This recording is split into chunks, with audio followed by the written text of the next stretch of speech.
Assalamualaikum warahmatullahi wabarakatuh dan salam sejahtera cikgu ucapkan kepada semua anak-anak pelajar. Semoga kita semua senantiasa dalam keadaan kesihatan tubuh badan yang baik dan bebas dari wabak penyakit COVID-19. Bersua muka kita semua dalam ikhlas bagi negeri Kelantan khususnya untuk mata pelajaran PJPK tingkatan 2. Di sini, cikgu akan berkongsi dengan anak-anak pelajar untuk tajuk pendidikan kesihatan bagi subtopik pendidikan kesihatan reproduktif dan sosial PIRS iaitu unit 1 kesihatan diri dan reproduktif. Standard pembelajaran yang telah ditetapkan bagi anak-anak pelajar kuasai iaitu 1.2.1 para pelajar akan dapat menghuraikan maksud identiti seksual dan maksud orientasi seksual.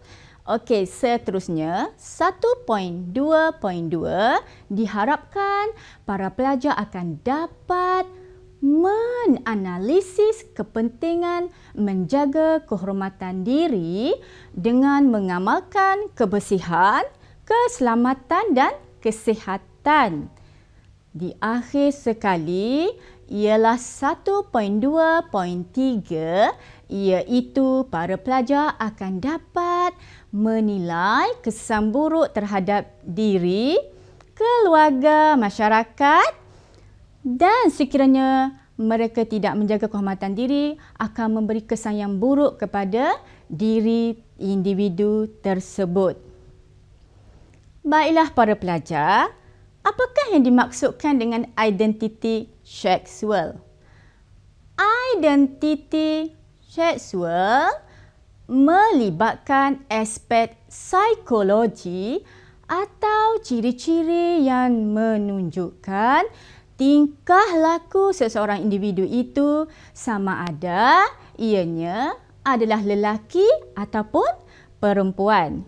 Jadi, identiti seksual merujuk kepada penerimaan tingkah laku, sikap dan personaliti yang telah diwarisi yang mana akan membezakan antara seorang lelaki dengan seorang perempuan. Sebagai contoh, kebiasaannya lelaki mestilah bersifat sasa dan perempuan pula lebih bercirikan kepada sikap lemah lembut macam Cikgu Syikin. Bercirikan sikap lemah lembut. Cikgu tahu identiti seksual cikgu. Cikgu adalah seorang perempuan. Anak-anak tahu ke tak apakah identiti seksual anda? Mestilah tahu kan? Okey, sekiranya seseorang itu tidak dapat mengenali identiti masing-masing, maka akan wujudlah masalah yang amat membimbangkan. Para pelajar tahu tak pada masa saat dan ketika ini ada yang sanggup membuat pembedahan yang memerlukan belanja yang beribu-ribuan untuk mengubah jantina yang telah dikurniakan buat diri masing-masing. Inilah padah yang buruk apabila seseorang itu tidak dapat mengenali identiti masing-masing. Okey, anak-anak pelajar, tahukah anda apakah maksud orientasi seksual? Okey, para pelajar perlu memahami maksud orientasi seksual supaya para pelajar akan dapat menangani pengaruh dalaman serta luaran yang akan mempengaruhi kesihatan diri dan reproduktif masing-masing. Orientasi seksual merupakan kecenderungan identiti persona tertentu yang akan mencerminkan diri individu tersebut, sama ada para pelajar akan terarah kepada heteroseksual, bisexual dan homoseksual. Berdasarkan paparan gambar dalam visual ini adalah diharapkan agar pelajar akan lebih mudah untuk membuat perbandingan di antara heteroseksual, bisexual dan homoseksual. Okey, heteroseksual ialah tarikan seksual terhadap pasangan yang berlainan jantina. Sebagai contoh, Siti sukakan Ali, Jenny pula sukakan Ahcion dan Kasturi sukakan Mutu. Jelaslah menunjukkan mereka sukakan kepada lain jantina. Macam contoh Cikgu Syikin sukakan kepada suami cikgu, Cikgu Azli. Okey, bisexual pula tarikan seksual terhadap kedua-dua jantina. Bagaimana situasinya? Contohnya, Siti sukakan kepada Alia. Siti perempuan, Alia juga seorang perempuan. Pada masa yang sama, Siti tidak sukakan kepada pada masa yang sama, Siti sukakan kepada Abu. Jadi, Siti perempuan pun dia suka, tertarik, lelaki pun tertarik juga. Manakala homoseksual pula tarikan seksual terhadap jantina yang sama. Contohnya, Alia hanya sukakan Suhana dan amat membenci Badrul. Begitu juga dengan Badrul, dia hanya sukakan kepada Farid. Jadi, para pelajar perlu memilih orientasi seksual yang sebetulnya dengan keadaan lahiriah yang telah dikurniakan oleh Tuhan dan perlu senantiasa berdoa agar anak-anak dijauhkan dari perkara yang bertentangan dengan kehendak agama masing-masing. Okey, merujuk keratan akhbar ini, ianya menunjukkan wujudnya kecelaruan identiti seksual yang amat membimbangkan, terutamanya di kalangan remaja. Cuba tengok kenyataan akhbar tersebut. Tajuk utamanya adalah 100 saksi hukuman sulung sebat lesbian. Jadi di sini dinyatakan cara-cara untuk menangani kecelaruan identiti seksual. Okey, untuk menangani kecelaruan identiti seksual dalam kalangan pelajar, pelajar tersebut haruslah berusaha untuk mengelakkan diri daripada suka berfoya-foya. Okey?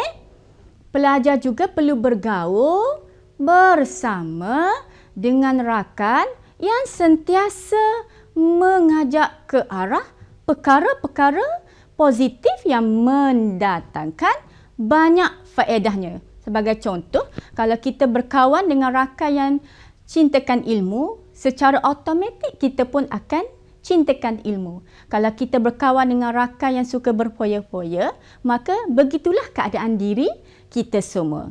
Jadi, yang mana ini akan dapat mengelakkan diri daripada terjebak dengan rakan-rakan yang tidak berakhlak. Okey? Para pelajar juga haruslah berusaha mengelakkan diri daripada menggunakan media sosial untuk perkara-perkara yang negatif dan perlu mengelakkan diri dari pornografi, iaitu suka melayari internet yang berunsur lucah. Seterusnya, mari kita lihat cara untuk menangani identiti seksual. Okey, sekarang kita akan lihat kepada peranan ahli keluarga dahulu, di mana ibu bapa haruslah memberi nasihat dan bimbingan yang secukupnya. Bak kata pepatah, melentur buluh biarlah dari rebunya. Anak-anak perlu dibimbing dengan didikan agama yang sepenuhnya dari kecil lagi. Ibu bapa juga perlu mendidik anak-anak supaya anak-anak mereka mampu untuk melakukan kebaikan dan akan mengamalkan budaya hidup yang sihat. Okey, ibu bapa juga perlu memantau pergaulan anak-anak mereka. Bagaimana? Dengan cara cuba mengenali latar belakang siapakah rakan anak. Bagaimanakah keadaan diri rakan anak tersebut? Okey? Jadi kesannya atas kecaknaan ibu bapa ini, anak-anak yang bermasalah itu akan dapat dipisahkan daripada berkawan dengan rakan mereka yang bermasalah, dan akhirnya anak-anak pasti akan ke arah persekitaran yang lebih selamat.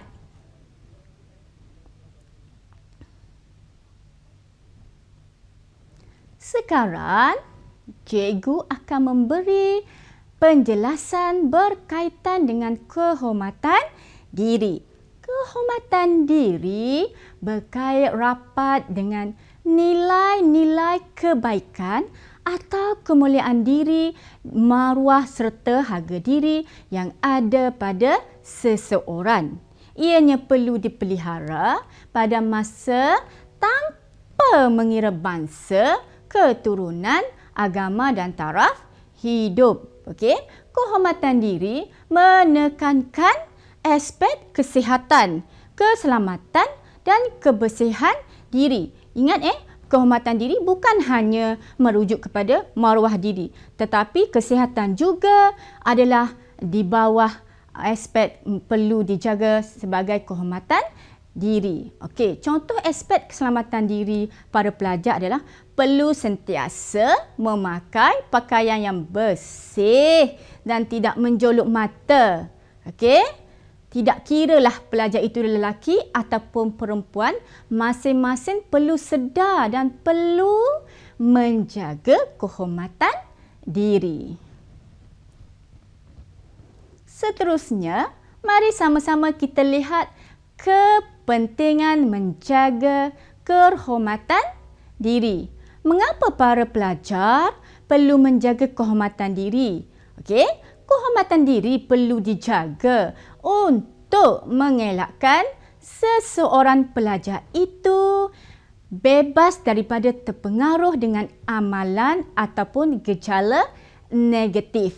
Okey, apabila para pelajar mampu menjaga kehormatan diri, ia akan dapat menjadikan seseorang pelajar itu lebih bermaruah dan akan disanjungi dan dihormati oleh semua ahli masyarakat.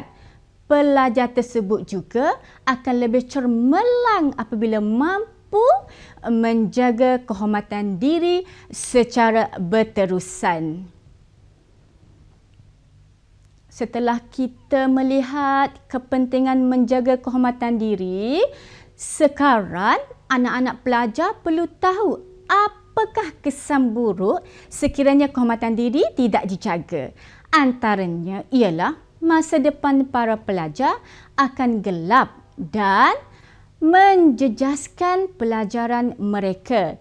Ibu bapanya pula terpaksa menanggung malu kerana maruah, imej diri dan nama baik tercemar. Apabila berlaku keadaan ini akan menyebabkan mereka kurang selesa untuk bergaul dengan masyarakat setempat dan akhirnya menyebabkan sukar untuk keluarga berkenaan mendapat bantuan kerana mereka telah dipandang serong dan dianggap negatif oleh masyarakat. Oleh itu, marilah anak-anak pelajar semua kita berusaha untuk menjaga kehormatan diri dan terus mengekalkan akhlak dan kepribadian baik dan mengamalkan gaya hidup yang positif untuk kehidupan yang terbaik. jagalah diri dan jauhkanlah diri daripada perkara yang akan mendatangkan kesan yang buruk kepada diri, keluarga dan masyarakat. Okey, anak-anak pelajar, setelah mendengar penjelasan yang panjang lebar dari cikgu, jom sekarang kita cuba uji minda dengan menjawab kajian KIS yang diberikan ini. Okey, apa yang perlu anak-anak cuba jawab? Okey, bagi latihan ini, anak-anak perlu pertama daripada perbualan antara pelajar lelaki dan pelajar perempuan dalam komik tersebut, senaraikan kebaikan kerana wanita tersebut mampu menjaga kehormatan diri. Dan soalan yang kedua, nyatakan kesan buruk kepada seseorang pelajar kerana gemar memakai pakaian yang menjolok mata. Dan soalan yang ketiga, para pelajar cuba nyatakan orientasi seksual yang telah digambarkan dalam gambar ini. Setelah siap menjawab, hantarkan jawapan tersebut kepada guru subjek masing-masing. Okey, sehingga kita berjumpa lagi. Cikgu akhiri perkongsian cikgu hari ini dengan serangkap pantun. Ikan haruan hanyil memual. Dimakan bersama daun pegagar. Tangani kecelaruan identiti seksual. Pasti kehormatan diri anak-anak akan terjaga. Sekian, terima kasih. Sehingga kita berjumpa lagi. Assalamualaikum warahmatullahi wabarakatuh. Bye.